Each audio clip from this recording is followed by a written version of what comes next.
It's off and running, you know what I'm saying? Now look at Mossy. Really? Oh, so that's how you're going to play it. You going to do this? Okay, fine. That's all I needed.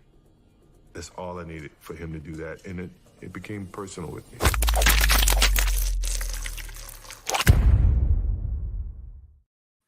What's really good, my people? Welcome into No Catch Up Sports Talk via Chicago. I am your host, Sean Little, Big Nick the Quick with me. March Madness rocking. What's the date? March 23rd, 2021. We're going to talk March Madness. That's going to be our first take Tuesday. We're going to jump into some March Madness. Yo, no big squads, no big blue bloods. A problem? You still feeling the tournament? We're going to talk about that. We're going to talk about gameplay, game quality of college hoops, because this was me and Nick. If you follow the pod and you know where me and Nick fall on college hoops, especially, both of them. We don't really watch too much, and this is our first opportunity to actually watch some boys hoops. So we're going to talk about that. I also want to talk about the Emirate and the NCAA came out and apologized to the women hoopers about the weight room situation, the food situation, the swag bag situation. These folks are treacherous. So we'll touch on the NCAA, which you know where we stand there as well. Then we'll get into the NBA. NBA trade deadline is coming up. A lot of stuff moving. Bulls are in the mix as well. We'll talk about the NBA trade deadline. Is the deadline tonight? It's tomorrow, right? Or I think it's tomorrow. Okay. I think it's tomorrow. We can double check that on live, but we'll talk about that. Draymond and Tony Allen. Is Draymond Green the best NBA defender of all time? That's what he tweeted. That's what he thinks. That's his prerogative to think that. Tony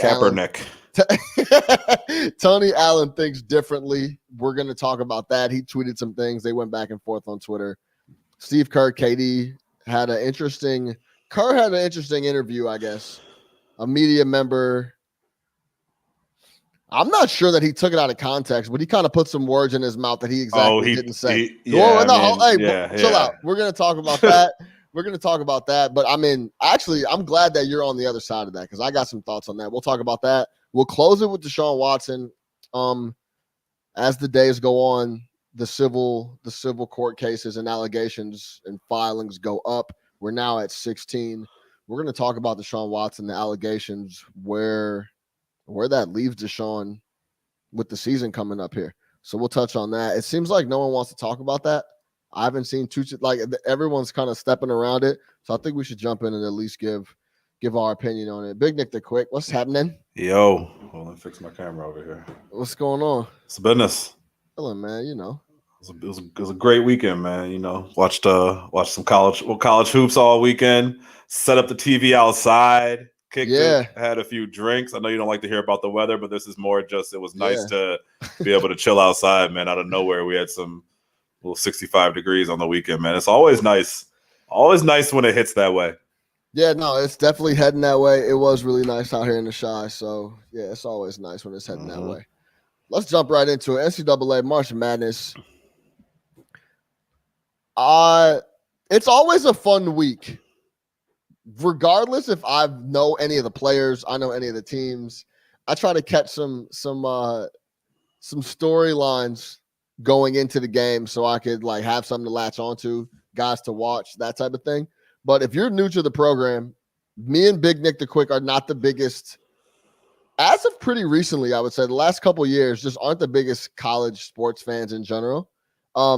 So I haven't watched any college hoops all year. I'm not even going to flex. I've watched a game here and there just because Illinois was allegedly really good. And the Big Ten was supposed to be some of the best teams. This was supposed to be the best Big Ten. The big fraud. Yo, you see my name on here. I think it's covered by the banner.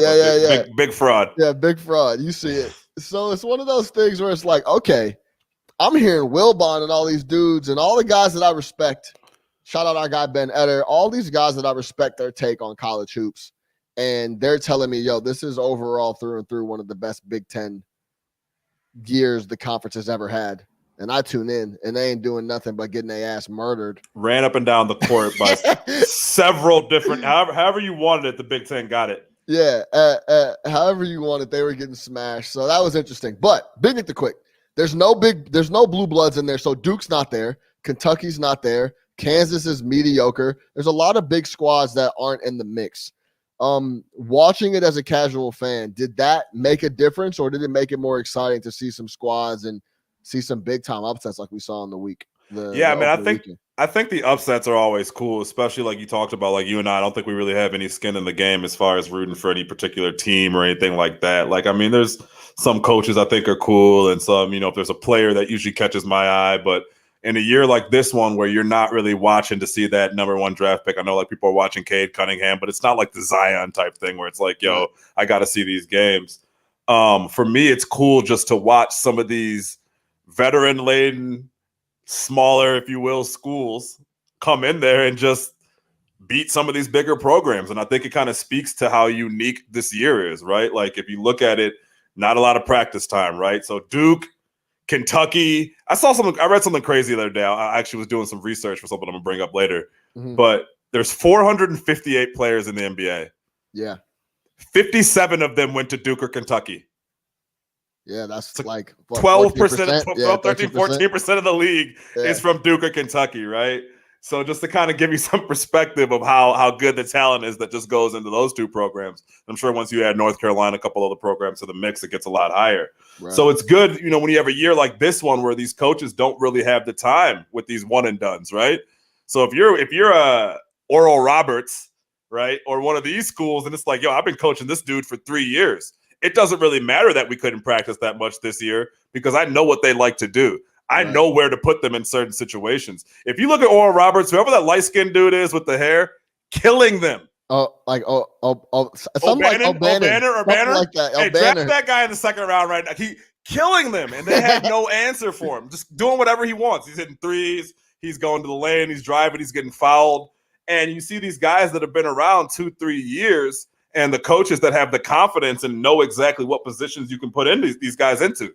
Then you look at like a Kansas or some of these other schools where you're getting a lot of these one and dones, and it's like, hey, I don't really even know this player. You know what I mean? We practiced 8 times. We missed half our games because of COVID, and here we are in March, and I'm expected to kind of put it together. So I think what you're seeing is just, a lot of these other teams, and it's hoops, man. Like there's so many different reasons that a kid might end up at an Oral Roberts or at a Loyola or at a North Texas or whatever it might be, right? Like this is basketball. There's so many hoopers. Maybe this guy you see a lot of these kids, was a Kentucky kid. He was an LSU kid, but he didn't get time as a freshman, so he went somewhere else to go play, right? So you're seeing a lot of these normal blue blood kids who are transferring out, landing at these other programs and making it happen. So it's not like these are some like sisters of the poor. But at the same time, it's like I think you're just seeing them play a better brand of basketball. Like I watched, who was it yesterday? Was it LSU? I watched LSU, and for the final 10 minutes of the game, they did not run an offensive set. Not one. Just not one offensive set. The dude with the short shorts was killing them on LSU at like 30 points, but at the end of the game, he couldn't do anything. Right. They're just running down, jacking up bag shots, no type of movement. Meanwhile, on the other side, these guys are running plays, executing, getting buckets. That's why you see sloppy body dude from Loyola coming out giving you 27. Who was your boy the other day? The sloppiest body team I ever seen in my life, the 2 brothers. Oh, the Eastern Washington? Oh, he's giving people buckets. Like, you know what I'm saying? Just like these guys know how to play together. Right. So, yeah, I think that's a good point. A lot of intrigue for me. So, like, yeah, for me as someone who doesn't have a team, went to a big school, but my school's never really in it, it was fun to watch. Yeah, no, it's always fun to watch. I think it's even funner to watch when I come in and I don't know shit about anything, and I see some of these dudes hooping. Like my man from Oklahoma yesterday against Gonzaga. First of all, I did watch Gonzaga a couple times because early in the year, my guy was like, look, these dudes are not going to lose to anybody. Like, take that to the bank. Like, they're that good. They're loaded on O, right? Yeah, for sure. And so I watched a couple of their games, but this guy Reeves on Oklahoma, I'm like, yo, who is this dude? This dude is pro game. He was jab stepping. When he was in triple threat, he was doing whatever he wanted. Yeah. On allegedly the best team in the country, right? And it looks like they are. So it was like fun to see those guys. So then I'm texting my college dudes like, yo, this dude Reeves can really play? They're like, yeah, that boy's nice. I'm like, okay, yeah. So I'm like, it's stuff like that I enjoy. Right. Now, the biggest thing that we always talk about that we don't enjoy is just the overall quality is trash. Trash. At the end of the day, a lot of the quality of the games that are going on is like, yo, this is almost unwatchable hoops. So I went back to some of the first 4 games. And Nick was telling me, he's like, yo, look, if you're scoring 20 points in a 20-minute half, then we have a big issue. So if you look at like Texas Southern, Mount St. Mary's, 60-52, we got Drake, Wichita State, 53-52, Norfolk, Appalachian, 54-53. Close games, but it's a I don't know if I would have ended up getting to the end of the game to see the close game because it's such a snooze fest before that. The way that I was picking games, so there's multiple games on. The way that I was picking games was how your first half score was going. Like if it's in the first half and I see like 30, 35, I'm like, cool. I'm like doing it in my head like, okay, they got 30. There's 10 minutes left. This is gonna be a 100-point game, right? Like that's what I want to watch. Like I want to watch an NBA style of game. I don't want to watch the Princeton offense. I don't want to watch all this other stuff. I like watching Syracuse in the zone because for 70 years he's been giving people problems with the zone and still no one can figure it out. Yeah. Stuff like that. But yeah, man, the quality, it's hard. I feel like over the last 2 years, year and a half, I've watched more NBA basketball as far as like across the whole spectrum, watching different teams, not just my team, different players, multiple games per night than I probably ever have in my entire life. So after watching that much NBA and then trying to watch all this college these last 4 days, like it is 100% an eyesore on some of these games because you're just watching and you're just like, man, there's 100%, and it goes without saying, but there's 100% a huge difference between a college player and an NBA player. Yeah. Look at drives to the basket, right? There's certain shit where for the NBA, it's a bucket every single time, right? Yeah. Whereas with some of these guys, it's just you see these drives and it's like, what are you doing, man? Like, this dude is well. This dude is trash. You know what I'm saying? So like you see it on stuff like that. You see it on stuff like open jumpers. Like NBA players don't miss open shots, right? For the most part, they don't miss open shots. These guys are clanking from left and right, airballing, Paul Georgian off the side of the basket. Yeah. Now, on the flip side, there have been some teams that are real impressive. Gonzaga, Baylor. Like I said, the LSU game yesterday, that was more of like an NBA style of game. Guys attacking, pick and roll, stuff like that. Yeah, but that Oregon-Iowa game was crazy. Oregon-Iowa, like those are the games that I want to watch. Like give me high scoring, give me good offensive basketball, things like that. But yeah, you watch some of these games, man, it's just like, dog, I can't. It's halftime and you got 20 points and you had 20 minutes? No, facts. And I think a big thing too is like you take the pageantry out with no fans being there. There's no bands there. Yeah. It's like, this is at the end of the day, what it boils down to is this is just bad basketball. So I'm cool on this. Yeah, and like that's why and I know it hasn't been something that's been brought up in a while, but like don't ever come to me with a college team, I don't care how good they are, beat a pro team. Yeah. There's just levels. There's a difference to this. Like, I don't want to hear that. Oh, wait. Before we get off college ball, though, so kind of like on that Big Ten thing. Yeah. I heard someone say one of the issues that the Big Ten has is they don't have pros, right? You look at these other leagues, and when it comes to the Big Ten, there's not enough pros. And this is what kind of led me to that Duke and Kentucky research. I think that's a fact, though. It's a huge fact. It's more than you think. So let me ask you this. Since 2013, how many Big Ten players do you think have gone in the top 5 of the NBA draft? Since 2013? Yeah.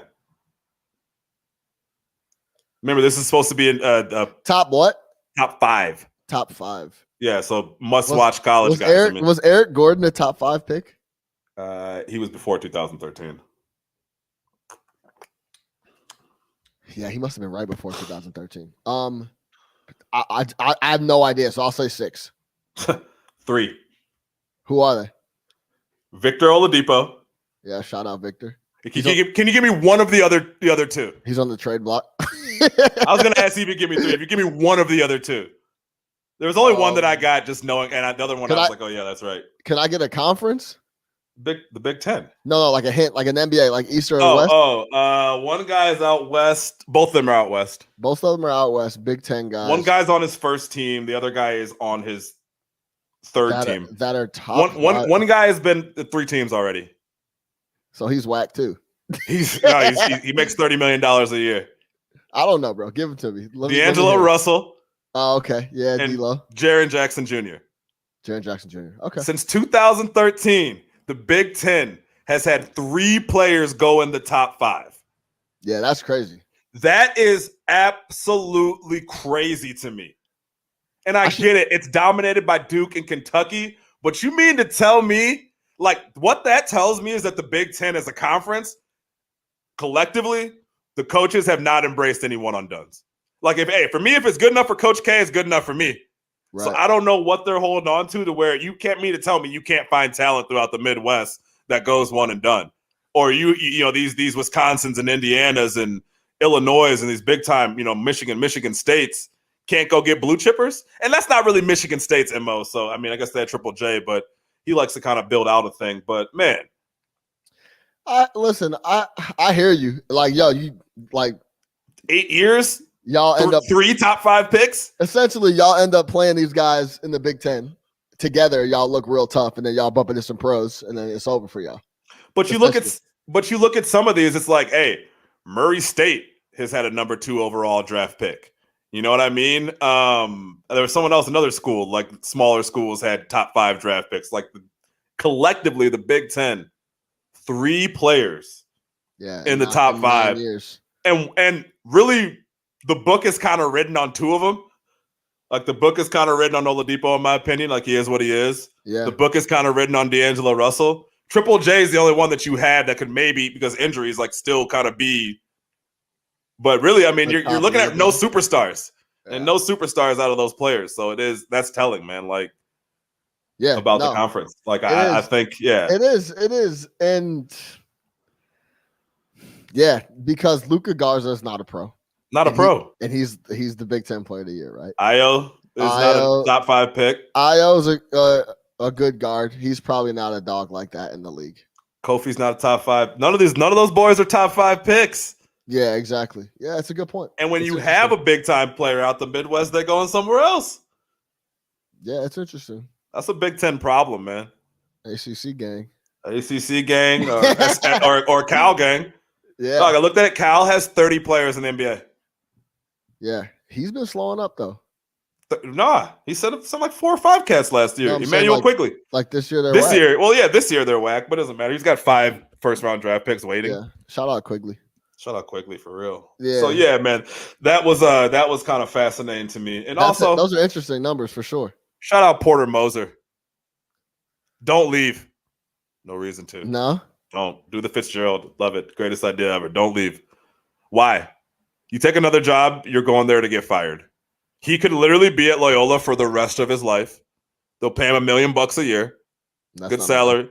It's not enough, but okay, he might take that up to 1.5, but it's job security. No, that's not enough. Then give me 2. Pat Fitzgerald's making $5 million. He'll never leave Evanston. Trust me. That's not enough. For Moser? Yeah, no, it's not enough. What are you asking for? Loyola can only pay you so much. No, then they're gonna have to do that. Y'all like this March shit every year? Man, Loyola doesn't have fun. You better find a booster. You better find you ever seen Blue Chip? You better find a friend of the program. Hey man, I was watching Drive to Survive. They told my man that's running Hoss. They said, look, you better go find a sponsor, man. Hey, bro, you better go find some money. You better go find some bread. Yo, we getting ready to fold this bitch up. But if I'm him, either way, I'm not leaving. He can have that job for 30 years and literally just build something out there. Do you know what we talk about all the time? It's not a bad spot either. You're in Chicago. You'll get every kid that that falls to the cracks. But you know what we always talk about with college sports and why you should always, in my opinion, if you're a big time college football coach, you should always try to go to the NFL because you'll always have a job if you come back. Yeah. He leaves, goes somewhere, and it goes awry. I'm sure he could find his way to either Loyola itself or a very similar program and be there again for the next 10 years. You got to go try to get your shot. What was I don't know. Remember Brett Bielema? Bielema left Wisconsin, went to Arkansas, and now he's like a fucking offensive line coach. Yeah, but he was there forever. Oh no, I think Saban just brought him in as the offensive coordinator. He was there forever. If he wanted to go get doing nothing. Yeah, but if he wanted to go get another if he wanted to go like a job like Rutgers, he could get it. Yeah, but if you're Moser, can't you just be like, okay, look, let's do this. Pay me the money, right? And let's try to do the Butler or Gonzaga path of like, we're going to dominate this conference. We're going to get all the best secondary kids and eventually like Gonzaga start getting absolute blue chippers. Because don't give me – and by the way, I don't want to hear any more talk about Gonzaga's small basketball program. They're a big time major college basketball program. I don't care what conference they play in, but go through that route. Start grabbing up all the kids that aren't going to U of I, whatever. It's a talent rich area, and build something at Loyola with no pressure. You could suck next year and you're fine. Yeah, you go to Indiana. It's like, hey, we needed you to win last week. Yeah. We need blue chippers. And all that defense you had down there in the horizon. Yeah. Y'all need you to bring that to the Big Ten. You need to bring that to the Big Ten. It's a whole different ballgame. I see where you're coming from. Like at the same time, he could literally be at Loyola for the rest of it. Like Buddy from Gonzaga could have left Gonzaga 150 times. Yeah, that's true. And he dug in. He's been there for what, 20 years? And now you're getting dudes. Was Jalen Suggs his name? Guys like that. That's his name?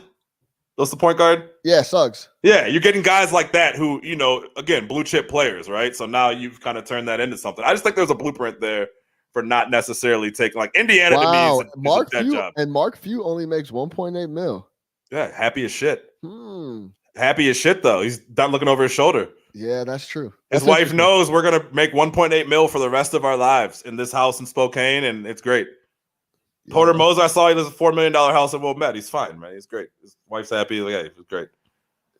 Yeah, well, I guess that goes in the same line of thinking that I said about Bieniemy. It's like, yo, look.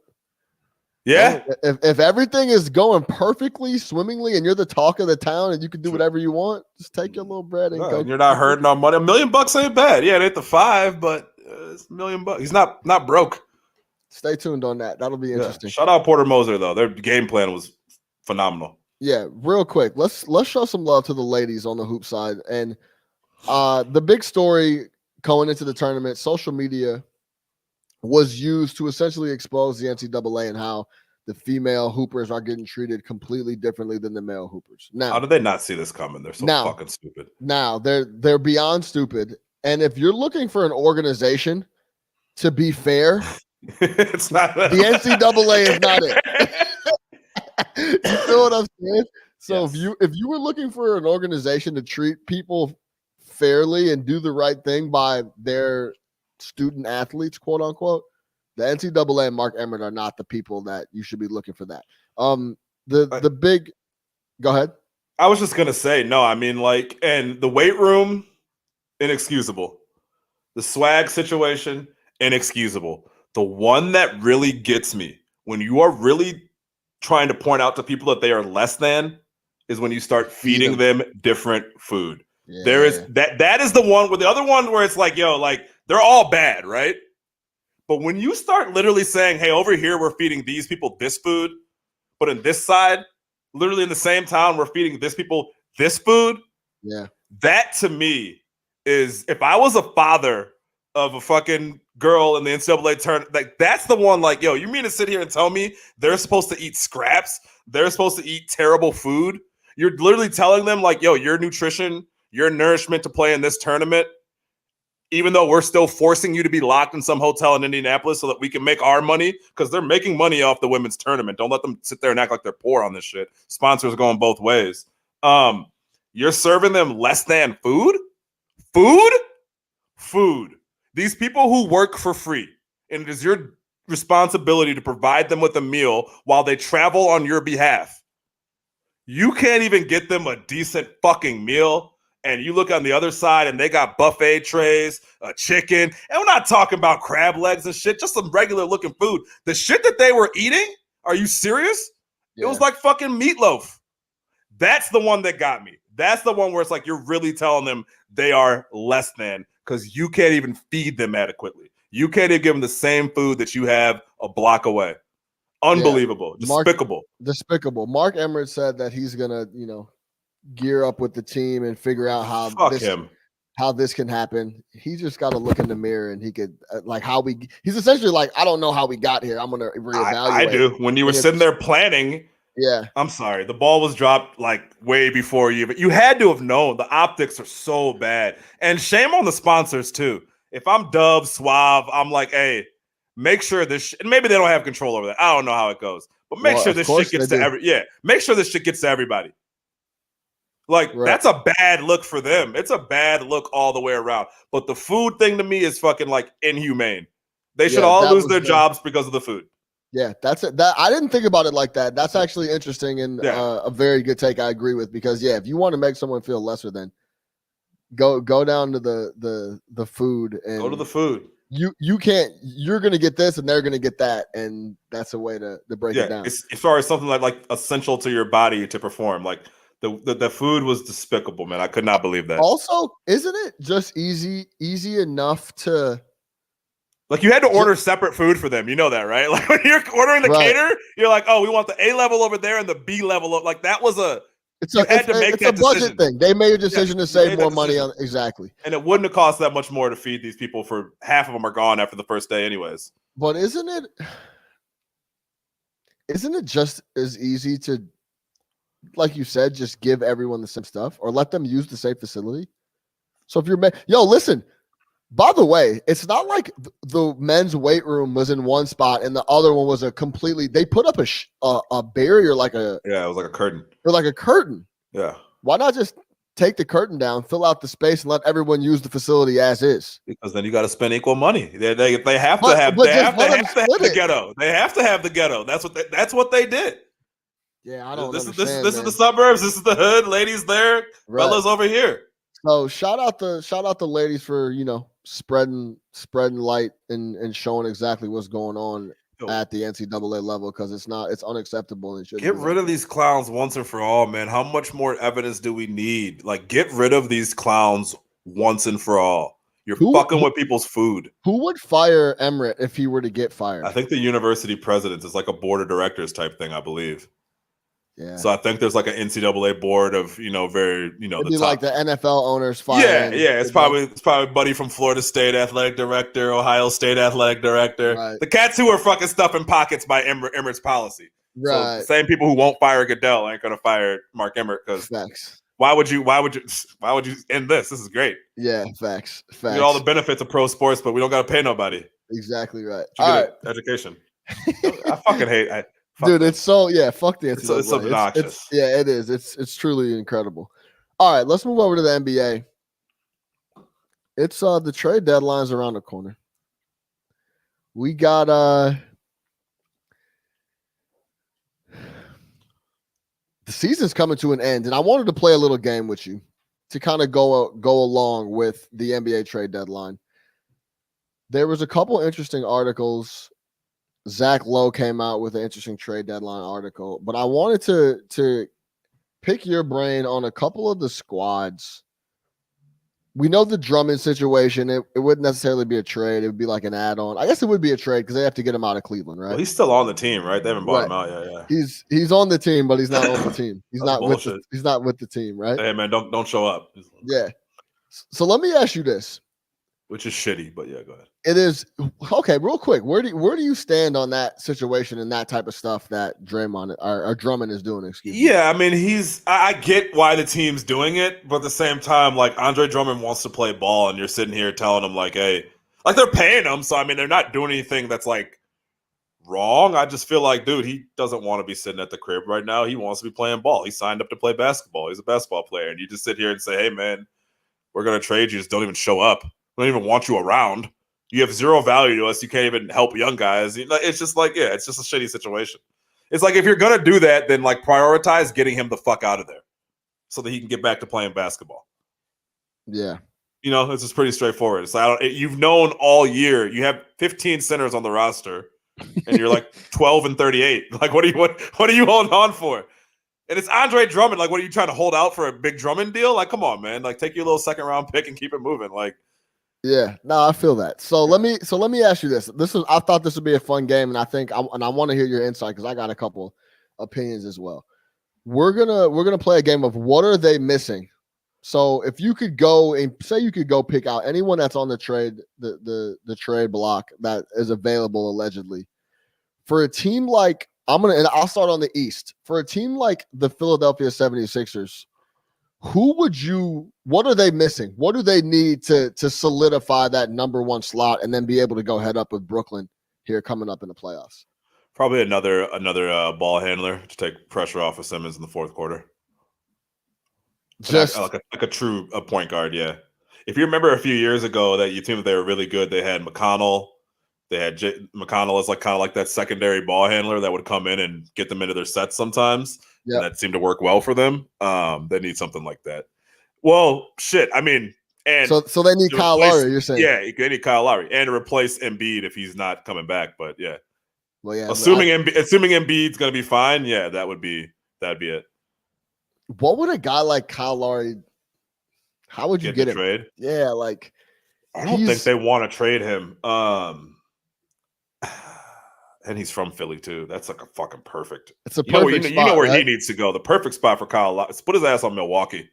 They need a Kyle Lowry like right now because they need some heart. You're saying they need some heart. They got PJ and they Kyle Lowry's not going for that shit.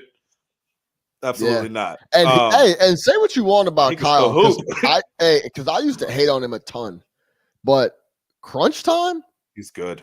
He's good. He's fiery. He plays hard, and I've seen him hit a lot of big shots. I feel like that. He's an NBA champion. He's an NBA champion. He's the second best player on an NBA championship team. What else do we need? Yeah, that's a fact. And he contributed and did his thing. And he contributed and got guys like Van Vliet and all those dudes in good spots. Yep. Yeah, man. I think Kyle Lowry is a great player. Big time leader. So you would say that Philly needs another ball handler, and a guy like Kyle Lowry fits right in there. Dog. Yeah. Give me that. Yeah, another ball handler that can play crunch time minutes. Because I think they're still kind of experimenting with what their crunch time 5 is going to be. So you still got some space there. I like that though. I'll go with it. Yeah, ball handler. Ball handler. Okay, then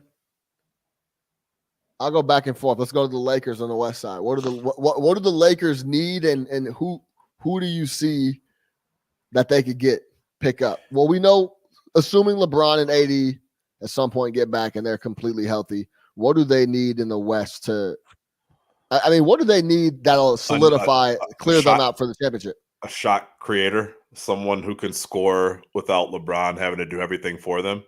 Like if you look at it, when AD went out, their offense went down, and with no LeBron, I really struggle to see where any points are going to come for them for this team.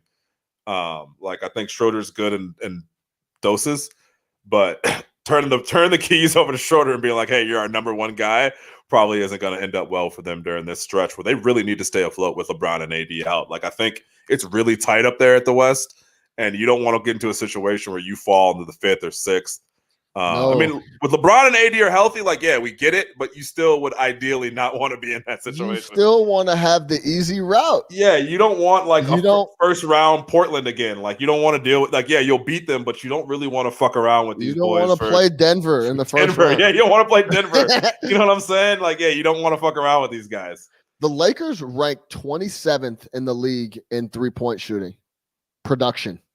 So they need some shooting. They need some shooting. They need some scoring. But I think without Bron and AD, you need someone who can create their own shot because the open looks and things like that just aren't going to be there. Yeah, but even like you said it, LeBron and AD aren't 3-point shooters. Yeah, they need a marksman. They need my nigga Bertans. He's had a down year. He eating off that bread, but professional shooter. He is a professional. Well, they said that he had he was shocked by how fast the season came back and that he wasn't ready. He gave an interview and he said that. Yeah, I bet. I think he was in Lafayette kicking it. He's like, they gave me $70 million.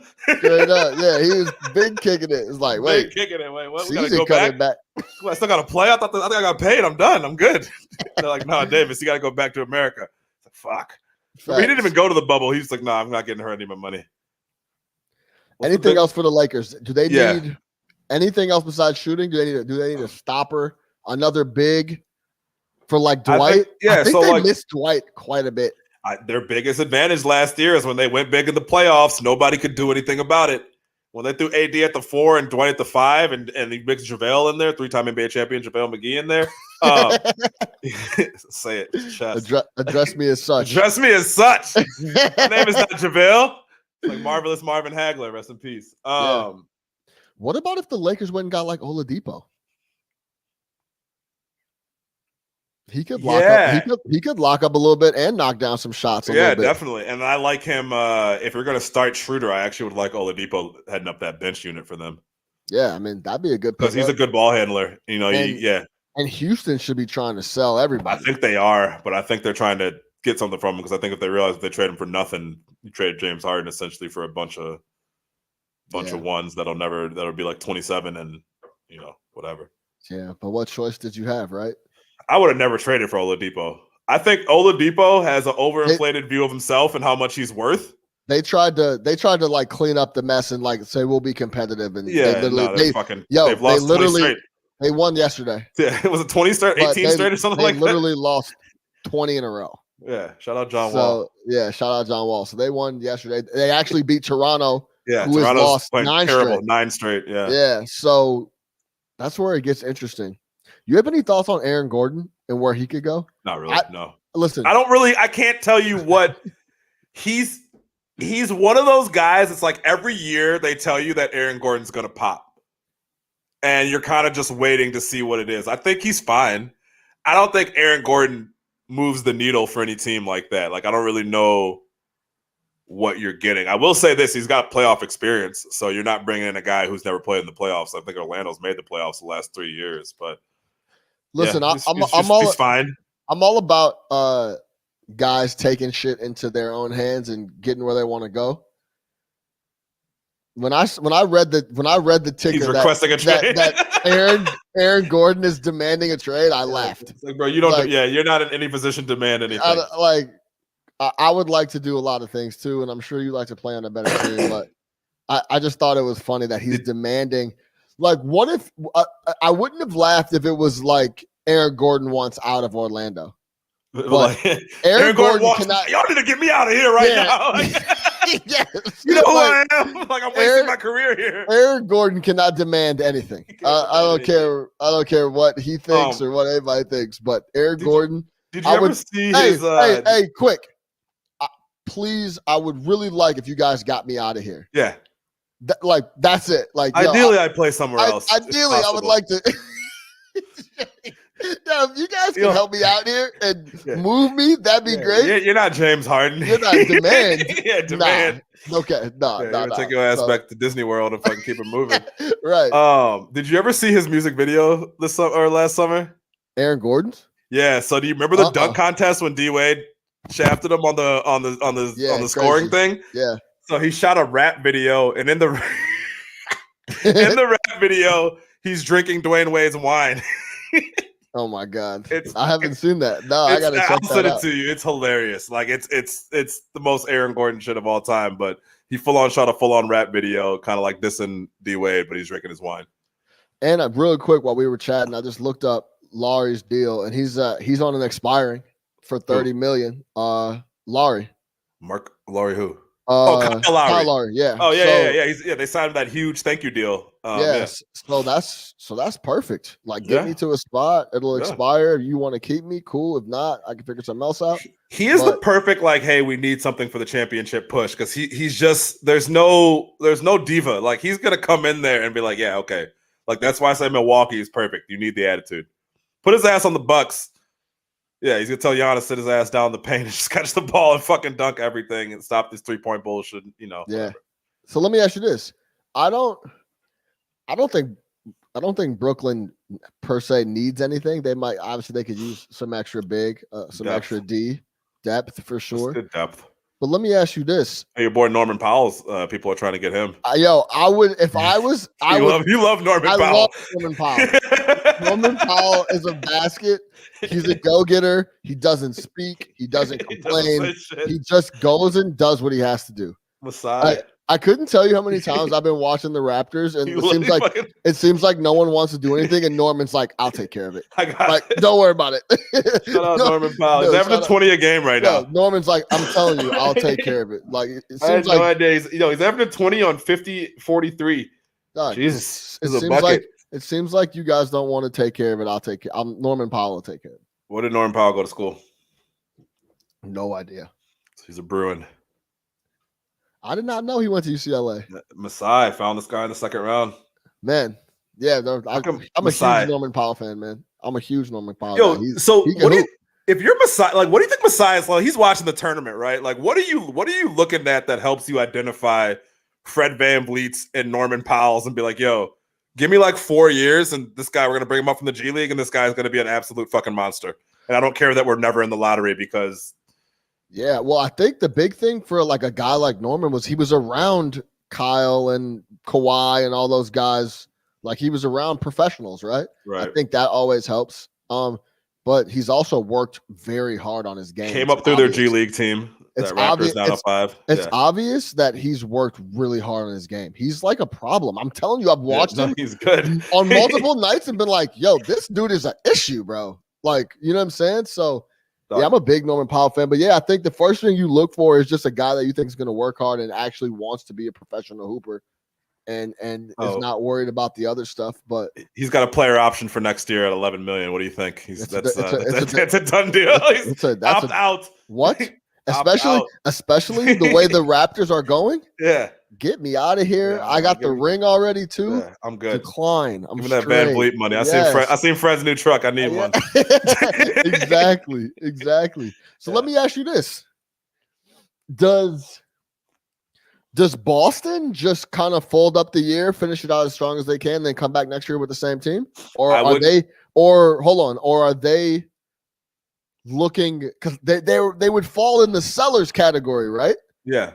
So, but they got some strong pieces. Like you don't want to sell a guy that you want to have around. What do you do if you're Boston? Do you just fold it up and come back next year stronger and try to add with a full offseason, or what do you do? So we're assuming that Brown and Tatum are completely, utterly untouchable, right? Yes, because yes, I would say that. And like a lot of people are looking at like Marcus Smart and some other guys. Marcus Smart, what do you think? Put his ass on Milwaukee.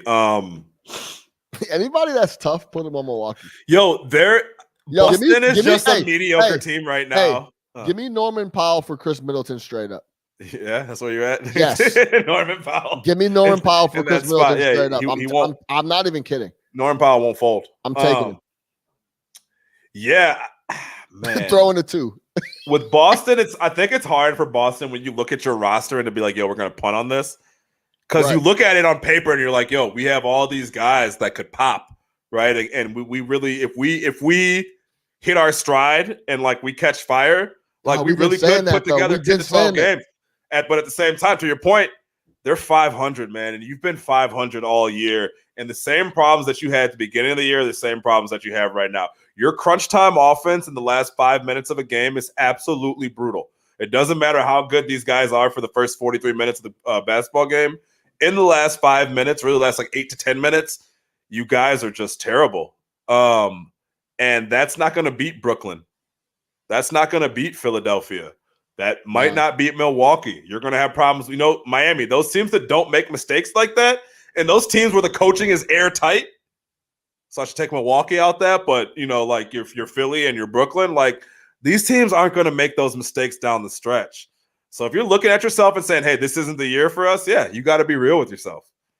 I don't think that there's a path to them representing the Eastern Conference this year. No, I think that's there's just no way. So I would. I mean, Smart is just such a hard put. When you trade Marcus Smart, you're punting on the era. It's like, yo, we're on a full rebuild. It'd be like if the Warriors were to trade Draymond. Yeah. It's the same type thing. It's like your heart and soul, your numbers don't really quantify what he does for us type thing.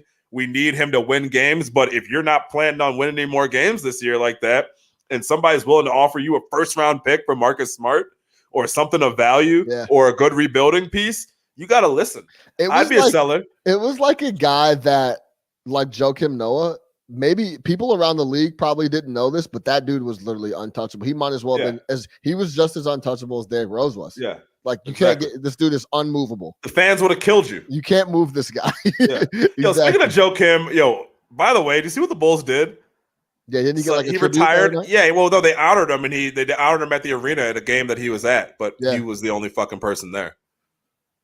You got to see the video. It's like surreal. It's like we welcome back Joakim Noah. You know how they normally do, but there's normally fans in the arena. Right. There's no fans in the arena. He was just he's just him. I'm like, come on, man. Wait till next year. Like we can hold off the Joakim celebration. I want him to have fans. Right. Yeah. Like that man deserves fans in the building for his shit. But maybe he was just in town or some shit. Yeah, maybe he's probably up there with Chief and Big too. He's like nobody's in this. Nobody's in it. I always wanted to do this.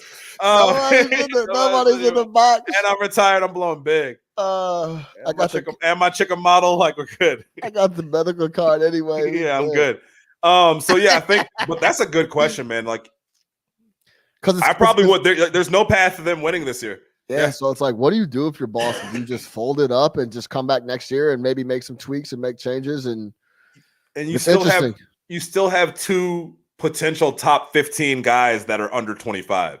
So you're going to be rebuilding at an advantage. Like, if you do decide to do that, you have two pieces that the rest of, like. But that's what I'm saying. Do you get ahead of it and you make a couple moves now to try to leverage out a better deal than waiting for the offseason? Because some contenders might give you more than. Yeah, no, that's what I'm saying. Yeah, make that decision. You got to be honest with your team. And you and I both know this team isn't going to do anything. So the right move for them to do would be to start doing that. But at the same time, like, if you're Ainge, you're admitting that this was a failure. And if you're Ainge, it's like, hey, man, this is like your fifth time you try to hit reset on this thing. You know what I mean? Or just try different tweaks. You keep trying different things and none of it really works, or none of it. We every year we want to do something new. Yeah. So, I don't know. Okay, then let me ask you this, because kind of similar, before we move over to Draymond saying he's the best defensive player of all time, because in that same breath where Boston on the East is kind of stuck, where they have really good pieces, allegedly, but they just can't get them to work together. They're 500. Is there anything the Clippers can do to add on the West? What could they do? Do they need anything, or do they just have to stay focused and they could try to give it a run? Yeah, I think when they made that Kennard deal over the summer, that was their big move. Their flexibility. That was their flexibility. I don't know who you're going to trade. If you want to trade, I think if they're willing to put Lou Williams on the table, you could probably make a deal. It's just, look, he sucks in the playoffs, but he's extremely valuable to them in the regular season. Yeah. So I think that would be their only path. But if you're them, I wouldn't make a move for the simple fact of just making a move. Unless there's some locker room issues in there, I would just continue to let this team mesh, play well together, and just take get shit to the playoffs. seriously. Yeah, take shit seriously. Yeah. This is our guys. These are our 13 guys in the locker room. That's who we're rolling with, and we're just going to go from there. Maybe see what happens on the buyout market. You know, if a lot of these guys that don't get traded are going to end up getting bought out in a few days here. Right. So you might have some opportunity to get a guy there, maybe waive some contracts. I don't know what kind of non-guaranteed guys they have, but I wouldn't disrupt the chemistry. They're playing fine. Like, they're playing well. There's no problems over there. It's quiet. Right. It's kind of quiet. Quiet is good for them, man. Yeah. Like, I think you start making. They've been going up and down though. They're I think in their last 10. I'll tell you right now. Personalities matter around Kawhi and Paul George. In their last 10, they're probably 5-5. They're exactly 5-5. Yeah, I mean, that's what they've been doing, right? So, yeah man. I would see. That's an interesting one, because it's like, I don't know what they could actually go do. That's what I'm saying. They'd be making a move for the sake of making a move. Right. It's not like you look at them and you're like, man, they really need they need a point guard, but unless you're willing, if you can get Kyle Lowry out, everywhere is a Kyle Lowry spot. But if you can get Kyle Lowry out there, that's perfect, because that's what they need. Kawhi doesn't want to handle the ball in crunch time. But I think for them, man, like, when you're dealing with Paul George and Kawhi Leonard and their personalities, you need to make sure the guys that you have around work, or else it can be like last year where they all hate each other. You know, Harold doesn't like these guys. So you just got to be careful who you bring in. Yeah. Like, you add a Marcus Smart in there and that shit might go crazy. Like, Marcus Smart and Paul George probably wouldn't get along. Yeah, I feel that. All right. Differently. I feel that. Yeah, so the trade deadline, some questions will be answered, and I'm interested to see. What about the Bulls? The sellers. Are you since the break? Yeah. And how bad they've played. I think they played terrible since the break. No, they haven't played terrible since the break, because there's been a lot of really ugly good moments. There's been a lot of really good teams that we've been battling, and we've folded down the stretch. So there's been some bad stretches. But I wouldn't say they played bad since the break. It always feels worse when they are in line to win, and then they lose. It's like, these dudes are playing terrible. It's like, we never should have technically been in those games. Like the game last night, that's how a lot of those games should have looked. But we got our doors blown off yesterday. Yeah, doors blown off. That is probably the worst matchup in the entire league. For the Bulls? For the Bulls. Like, I know that Utah's been killing a lot of people all year, but to be as strong as Utah is down low, to have a closer like D. Mitchell, and then they have a point guard like Connolly, and then they have shooters everywhere, that's like our worst nightmare. We're already bad on rotating and defensively anyway, and we think we could keep up with people, but you can't keep up with those dudes. They're the best offense in the league. So it's like, yeah. Rudy Gobert's a legit MVP candidate. Dog, did you see that? Yeah. Chris Mannix. What is he talking about? I have no idea. That is 100% a guy sitting on his couch like, I'm just going to send this. That's a guy just pouring over advanced metrics and being like, oh my God, his PERT is like higher than anybody. Yeah. So, but let's move over. I'll say this about the Bulls. I think AK needs to decide who he's going to keep, and I think that's where we're at. And I think he's going to decide here in the next couple of days, because it would be a shame to let Laurie, if he's not part of the future, to let him walk for nothing would be whack. So I think there's some Bulls. I mean, there's some moves coming from the Bulls and Karnisovas for sure, I believe. Are you fine with them letting then just go to let Laurie go to restricted free agency and see what he gets?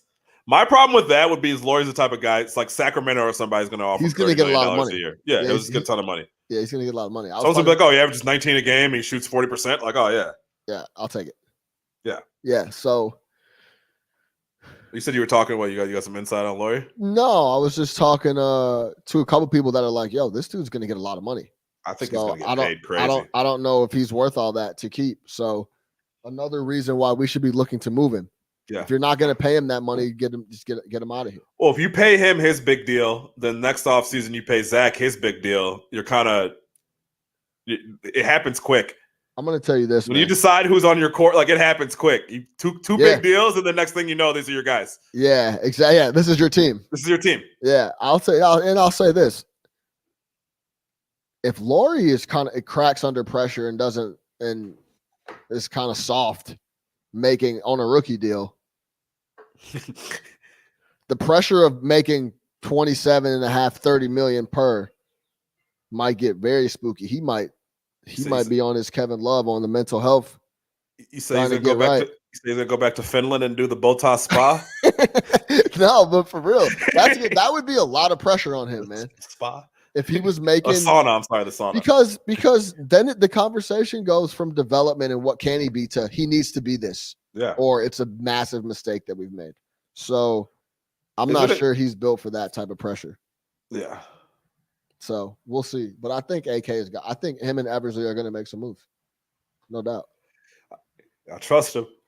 Yeah, we got to, right? Until we have a reason not to. So we'll see. I think they're evaluating. They're being quiet right now, but I fully believe that they're working. They're working, evaluating, looking at this thing from every angle and kind of figuring out where you want to go. I hope that they had. Yeah, I mean, I'm assuming that they landed okay on Zach, right? Would you be shocked if they traded Zach LaVine right now? Oh yeah, I would. Really? Yeah, I would. I think unless the package was crazy. Yeah. Yeah, I think I'd be shocked if they traded him. So you think they're sold? I think it's tough not to be sold right now. I think he goes out there and hoops every single night, and when he plays bad, we lose. So yeah, I think I would be shocked if they moved him. Think about if we had Jimmy Butler on the team. Jimmy Butler, love that guy. Love that guy, great guy. Miami Heat. All right, let's move over to. He'd fuck around and win the East. He's fucking punches Giannis in the face in the second round or something. Bitch. You bitch you. You're soft. Giannis, what's up, you bitch you? All right, let's move over to Draymond Green. Draymond Green, the infamous Draymond Green, tweets I don't know if it was an interview or what, but it was a press conference, but there was a quote. Draymond came out and said, and I quote, if you're just listening, I put it up on the screen. Draymond Green said, "I think I'm the best defender to ever play in the NBA. I stand by that. I'd put myself up against anyone." Draymond Green. So, of course, Tony Allen, one of the best defenders we've seen in quite some time, tweets He quote tweeted it and he tagged Draymond. He says, "Big Cap, who stamped you? Who you clamp? In the words of Jay-Z, we don't believe you. You need more people."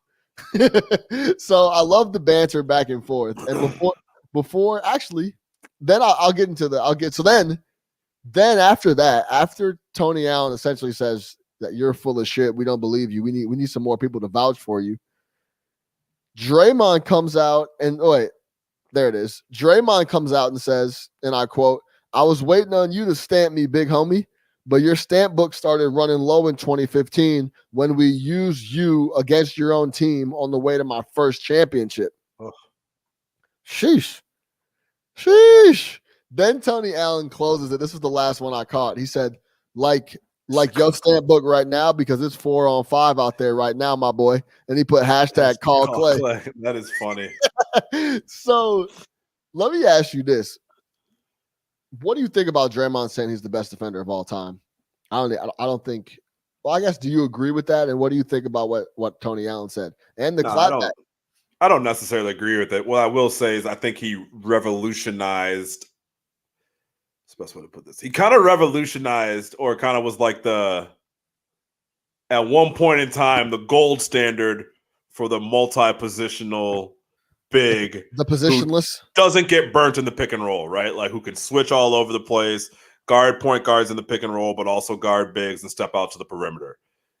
Because he was able to do that, he unlocked everything for Golden State, right? Like, so much for Golden State as far as what they were able to do defensively and even offensively, because he allowed you to play some of those lineups that offensively were just incredible because he was able to guard 1 through 5. Yeah. So in that aspect, he's one of the most impactful defenders in NBA history, without a doubt. But I don't think he's the best NBA defender in NBA history. Yeah, like, you watch some of these old Scotty tapes, you watch Rodman and some of these guys who were really just raising hell on defense. Like, he's not doing that. But again, I think he allows you to do so much that, like, he might be the most valuable defender in NBA history. Because he really was the key for them playing like those lineup of deaths. Yeah, like, the key to that was Draymond. He's got 3 rings. He's 2-time defensive player of the year on one of the best defenses of all time. And he was absolutely the catalyst to that.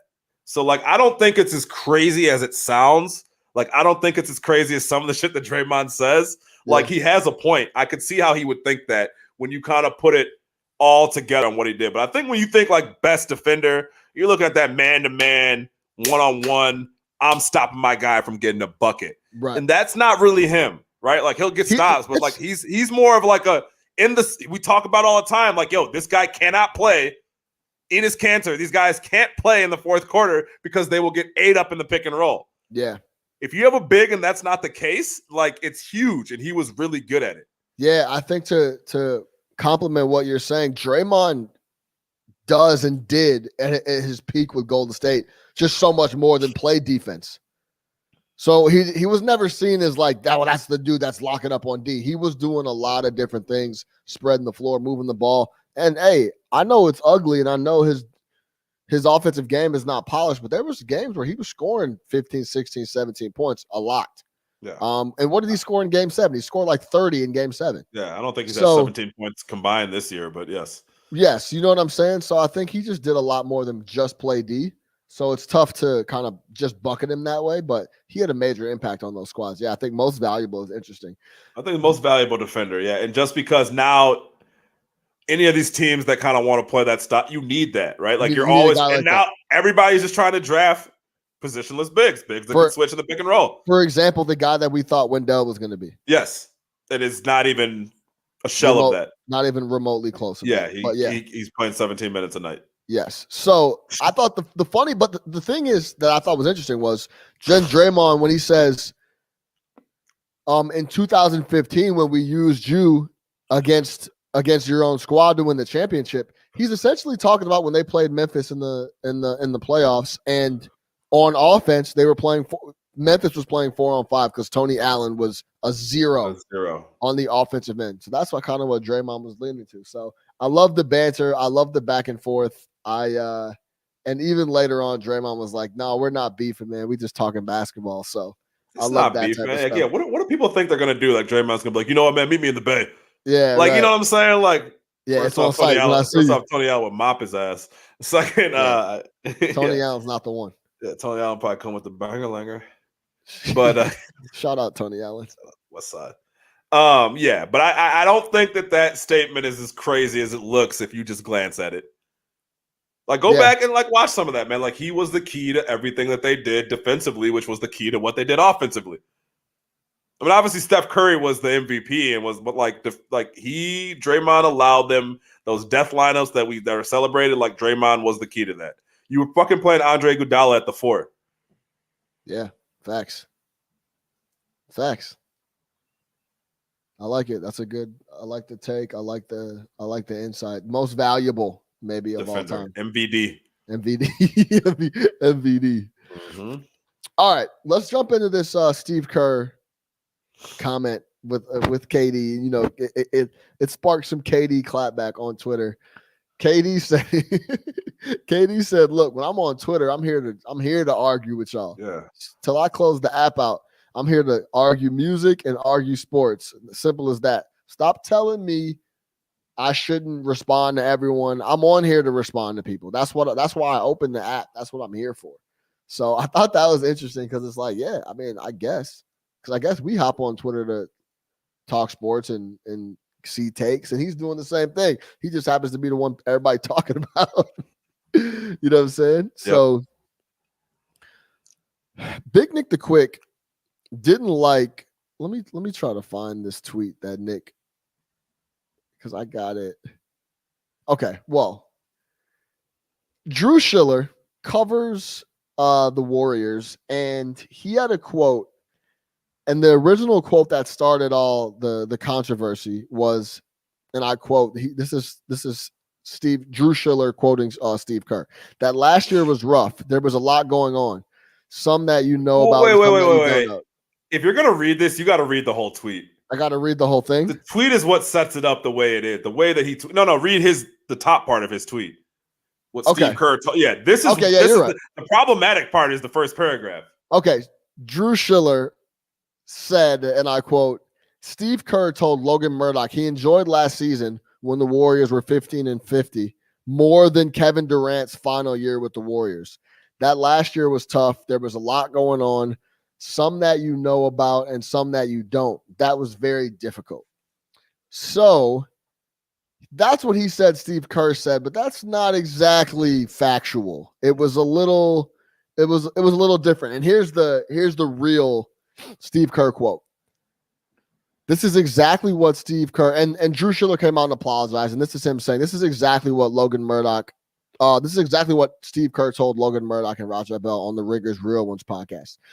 And I quote Steve Kerr, the first 4 years of our run, the coaching was way more fun. We were joyful and everything was really simple and no agendas. And then the last year, things kind of got haywire.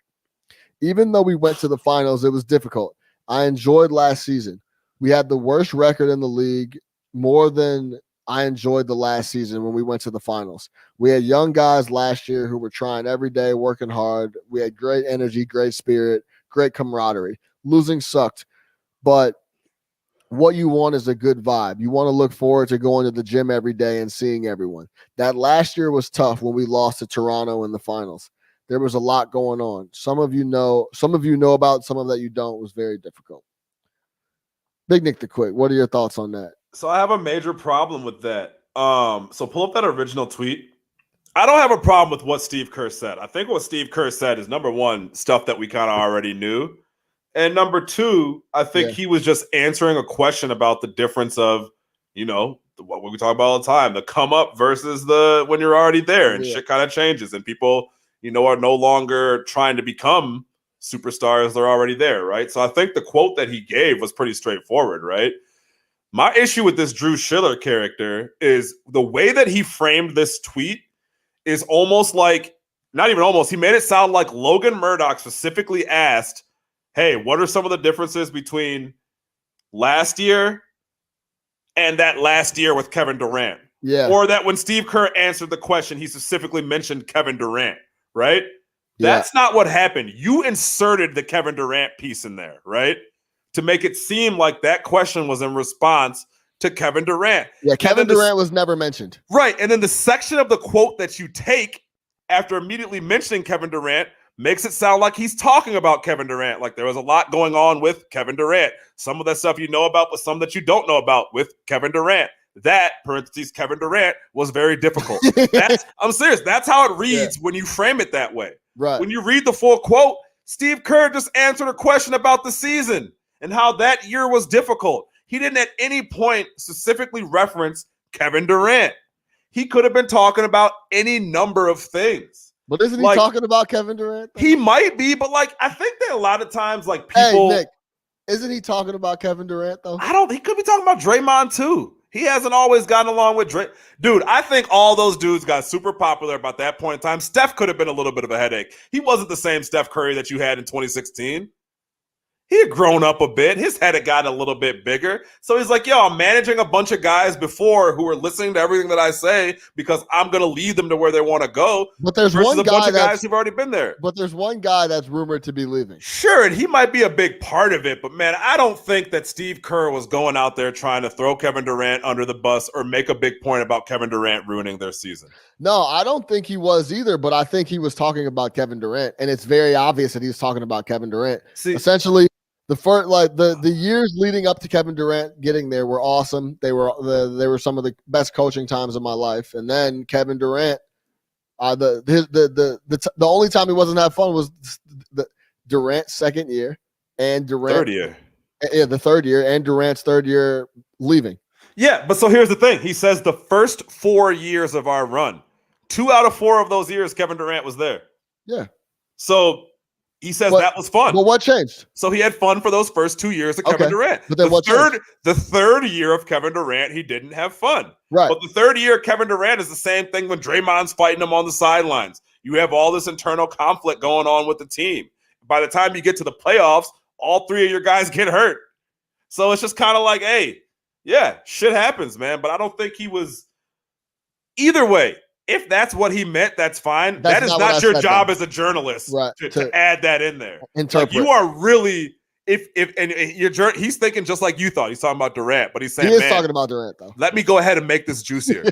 Yeah, let me throw some spice on this real quick. It's clickbait. Yeah. Look, man, guys don't get along, and I think one of the things that people don't realize, when people hear teammate, most people obviously have not played professional sports. Most haven't played college, so you start thinking oh, high school, when I was best buddies with my teammates and we hung out all the time and everything was great. We went and played Call of Duty. These guys are pros. You know what happens when Draymond Green is done with practice? He's not going to Steph Curry's house to play Xbox. He's going home to his family. Yeah. He's going to hang out with his friends. These guys aren't kicking it on a Saturday night. It's not like that. So guys aren't necessarily they're not as close as you think these are. These are grown men and women that have families. And just like anybody else, when you were at work, you might have your boy at work, but you don't kick it with him on Saturday. You know what I'm saying? It is what it is. I'm not calling him. He's cool. He's cool Monday through Friday. He's talking about Kevin Durant, though, just so we're That's clear. fine, man. That's fine. But either way, Drew, it's not on Drew. If I'm Steve Kerr, I'm hot when I read that. 100%. Because KD ass is going to respond, and now it makes Steve Kerr look petty. And Steve Kerr is not trying to be petty. He was Durant responded. He said, "This is hilarious." Yeah, it looks petty. Because if I read that and I'm KD, I would honestly think, like I said, put the parentheses Durant, and I would think that he's answering a question about Kevin Durant. So it's that's petty by Drew Schiller. Yeah, well, super petty by Drew Schiller. Don't write a story that's not there. We can have a whole nother. We should have a round table on Steve Kerr in coaching, and how he's overrated, you think? Yeah, we'll save it for the round table. Okay. We'll save it for the round table. All right, let's get out of here on a serious note. Switch over to Deshaun Watson and the allegations that he has going on. I'm going to pull up an article that came out right before we got on. And I quote, Deshaun Watson attorney says any allegation that Deshaun Watson forced a woman to commit a sexual act is completely false. This is from Sarah Barshop, ESPN staff writer. Deshaun Watson lawyer Rusty Hardin said in a statement that his law firm has strong evidence showing that one of the lawsuits alleging sexual harassment against Houston Texans quarterback Deshaun Watson is false, and it calls into question the legitimacy of the case of the other cases as well.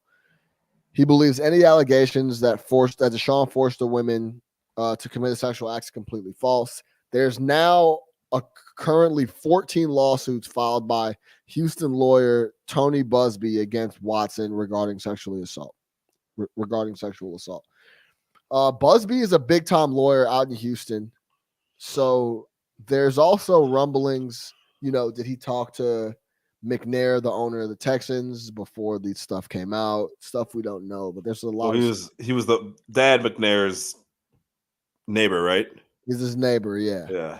So, and then Busby did the classic, like I don't even know who McNair is. I don't know. I've never even heard of him before type thing.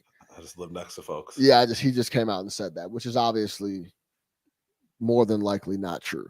What I wanted to bring up, you generally know your billionaire next door neighbor who owns the Houston Texans. Yes, for sure.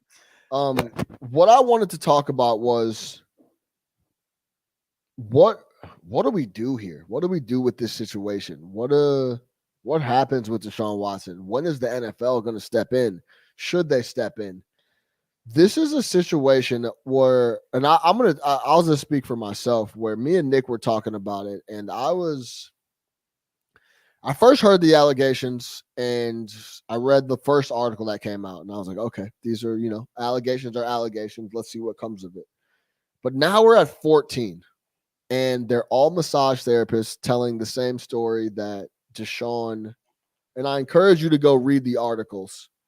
And ESPN has one where they give you each allegation, and yeah, but they're essentially all from masseuses, and Deshaun is getting in these situations where he's getting massage therapist, Sean.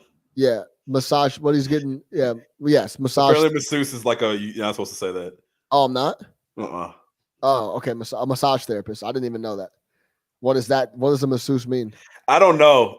Someone I know that used to be a massage therapist, I said masseuse, and it was corrected very quickly. Oh, so like a massage therapy is like a health thing, and masseuse is. I think it's like it's like if you're a gym teacher, you want to be called a PE, physical education, not gym. Okay. But I think masseuse also has like some negative sexual connotation to it. Yeah, where it's like, no, okay. I'm not in here trying to, I got you. Okay. Well, I didn't know that. So I apologize for that. So and that's why we're here. We're here to Yeah. Massage therapist. And he was getting in these situations with these massage therapists, and he was getting therapy, and it was turning into suggestive acts, pulling his pants down. Go read the stuff. Now, my question to you is, there's a lot of smoke here. What do you do with Deshaun if you're the NFL? Do you wait till the season, or do you just wait for more information? What is your initial thought when we're at now? Last week, we didn't know about this. Yeah. Now we have 14 civil filings against him for sexual misconduct, essentially. Yeah, so I was kind of like you, man. I didn't fully pick this up. I knew it was happening. I didn't fully pick it up to the last couple of days when I really started reading about it. When I first heard about it, the way that they put it out there was like, yeah, Cal McNair's neighbor is suing Deshaun Watson.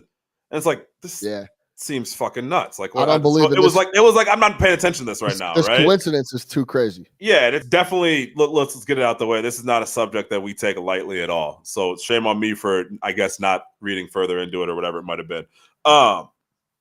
Clearly, I'm at a completely different place with this now after reading the allegations. Like, it's just ESPN did a good job. It's like, hey, this person has been in this profession for 13 years and has served many high-profile clients, and this is one of the accusers. So it's not like it's just like random person that they found off the internet. These are reputable people. I think the NFL has no choice but to suspend Deshaun Watson indefinitely while this investigation's pending. It's tough to have him as an active NFL player right now. Just suspend him indefinitely, pay him.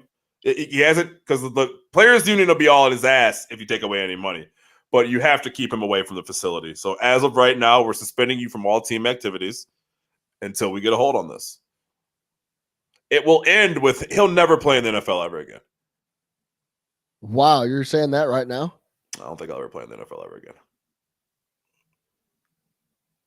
That dude. Wow. I think we read the same one where ESPN went like.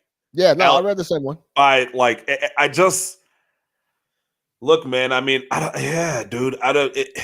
I think it's really early to say that because I also think, say all this stuff gets taken care of civilly and he pays a bunch of people, I guess.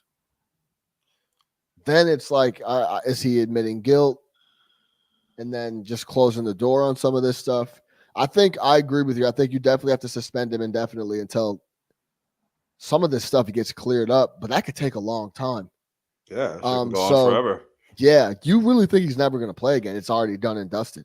I mean, I think that's where we're headed right now. I mean, this is bad. This is bad. I mean, this is what we're a week and we're at 14 women with 20 pending, and it's all follows the same pattern. I mean, like that's when we were talking. That's why when we were talking about this earlier, I'm like, no, this is like predatory patterned behavior.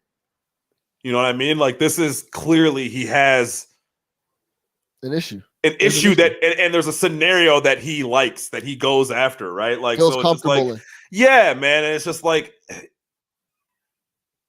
it's just shitty. Like it's just a shitty situation, man. I feel for the victims that are going through this right now.